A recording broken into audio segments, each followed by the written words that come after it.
Joining us now, we have Maddie Rowley, investigative reporter at the Free Press.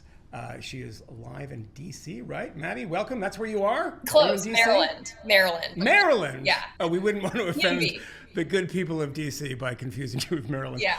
All right. The article, Inside America's Fastest Growing Criminal Enterprise, Sex Trafficking. Give us a little background about, what sort of prompted you to write this article and give some people a sense of what the general premise of it is. Sure. So this sort of materialized as I was researching for the previous article I wrote about NGOs who get billions from the federal government for sheltering unaccompanied children.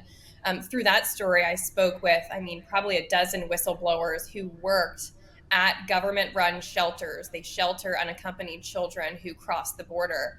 And from there, these whistleblowers told me we witnessed, we witnessed patterns of trafficking coming through these shelters. These kids are being released to unvetted sponsors. And we believe that, they're being released to certain areas, like in Houston.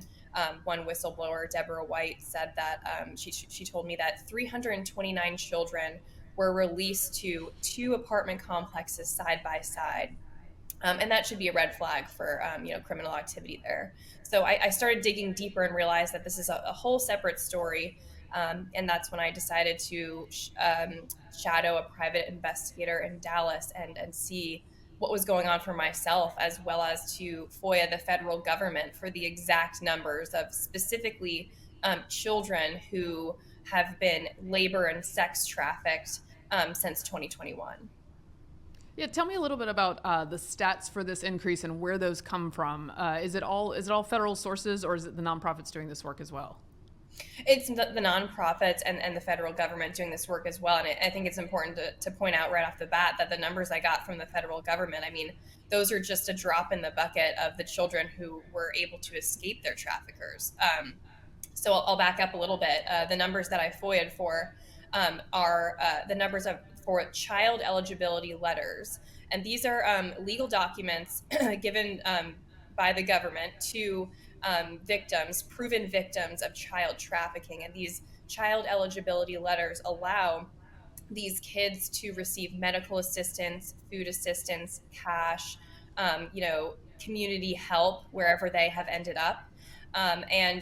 These numbers showed that, the number of eligibility letters given to children has tripled since Biden has been in office and since the borders have opened in 2021. So again, and these are just the children that have been able to escape their traffickers. And again, that includes both labor and sex trafficking. I think here it's also important to note that, when you have labor and sex trafficked, kids or, women and also males, there's often a cross victimization, which is something else I learned from my reporting, is that sometimes, a migrant is both labor and sex trafficked. So it's very difficult to bifurcate between the two. And then in regards to the statistics from Shepherd's Watch Foundation, that's the private investigator I shadowed. She works for the Shepherd's Watch Foundation. They keep their own statistics, and they track the tens of thousands of ads, sex solicitation ads, across a dozen across a dozen platforms, websites, and they track those, and then they go and they try to break down and crack down on these sex trafficking rings by turning over the intel that they gather to local and state law enforcement. Maddie, I think it was last year, one of the biggest films of the year was Sound of Freedom, right? And this is it was about sex trafficking. I think a Christian film, and it wasn't in the big mainstream theaters, but it was number one. Large audience. Large audience. And so this has become an issue. Mm-hmm. And then on the right, often we hear conversation about sex trafficking. And then when you get the sort of murkier precincts of the right, you hear things about pedophile rings.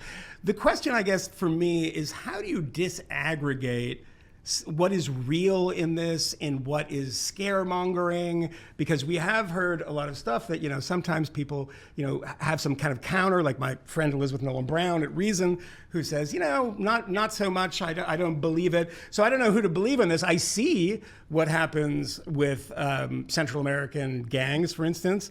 Our friend Leighton Woodhouse, who has reported of gangs controlling the drug trade in San Francisco, the fentanyl trade. So it is not strange for me at all that this would happen. How, when you're reporting, do you kind of, when people say these things, and you have a lot of people from NGOs saying these horrible things that have happened that they've seen, how do you actually kind of verify that? And what is sex trafficking versus people who are doing it because of desperate financial situations, but they're doing it of their own volition? Where's the moral panic line? Yeah, that's the only thing I don't really understand. Yeah. Yeah, I mean, I think it's certainly difficult to delineate, and I think that's what law enforcement is there to parse that out. But I think if we look at the instances where there has been an uptick in local law enforcement cracking down on a lot of it has been the Venezuelan gang Tren de Aragua. They're most known for human trafficking and sex trafficking. So I took a look at local law enforcement arrests and stings that they've conducted all throughout the country. And I also spoke to Homeland Security investigations, and this is something they are working on very closely. They're working on cracking down on Tren de Aragua as well. So my sources comprised a mix of people who are working in the space, as well as several years of reports. The Office of Refugee and Resettlement has, there have been a number of government reports, the Office of Investigator General reports, that have stated that they need to increase the vetting for the sponsors of people these kids are released to. I mean, there was one recent report where they took a sample of 343 unaccompanied children across several shelter sites and found that 19% of children were released to their sponsor without, and the sponsor's fingerprint checks were still pending. So there, and most recently, the Department of Justice sued Southwest Keys Programs, which is a very large NGO that the Office of Refugee and Resettlement contracts with. They sued Southwest Key Programs for sexual assault. There have been multiple arrests made, employees sexually assaulting these kids. So this has been a pervasive issue. So when you look across both, government statistics, local and state law enforcement and what they're cracking down on, as well as people who are working in the space, in addition to the clear statistics that we have of the 10 million illegal immigrants who have crossed the border since 2021, it's not difficult to see and understand the pattern that human trafficking has in fact increased, and sex trafficking along with that. Yeah, it seems to me that this is the way that the situation has manifested is obviously a combustible group of inputs here that are going to cause irresponsible and bad and dangerous situations for people. When the government, federal or state or law enforcement, is cracking down, sometimes people can say, okay, what ends up happening is they crack down on an alleged sex worker or a trafficked person, but not the higher ups who were part of that. Where do you see that line, and how does that work out on the ground? Sorry, Mary Katharine, can you repeat that? Sure. The question is, a lot of critics will say, okay, what happens in a sex trafficking crackdown is that the trafficked person or the sex worker is the one who's punished versus the higher ups who are sort of creating this problem. What do you see on the ground? Yeah, and that can be true, because what happens is, and this is something I learned, while shadowing the private investigators, we have victims who have been sex trafficked who are then made to turn around and recruit themselves. So they then get embroiled in the criminal side of things, and unfortunately, that's very true. A lot of victims themselves do end up in jail for this. And that is something that that's something that I did come through in my reporting as well. That a lot of older, for example, older girls will be made to recruit younger girls and sort of show them the ropes. And then, if they get arrested, they get in trouble, even though they were victims themselves. And I think that's a big part of the issue here. Maddie, how is this figuring in the election that is upon us in apparently a couple of weeks? That's what I'm told. I'm not sure. Is it a couple of weeks? You don't have to vote, so don't worry about it. Yeah, well, I'm not going to vote. But, we hear this conversation about immigration. I mean, obviously, Kamala Harris is now an immigration hawk. Oh, huge. She's become an immigration hawk. I haven't heard a lot about this aspect of it. You would imagine that it would come up. I mean, have you seen this come up in sort of local races in Texas, in California? It doesn't seem like a political issue at the moment. Am I wrong? Am I just missing something? I think a lot of people are aware about it, especially in Texas, where most of this is happening. It is happening all over the country, because the gangs do move, their traffickers move the girls all around the country.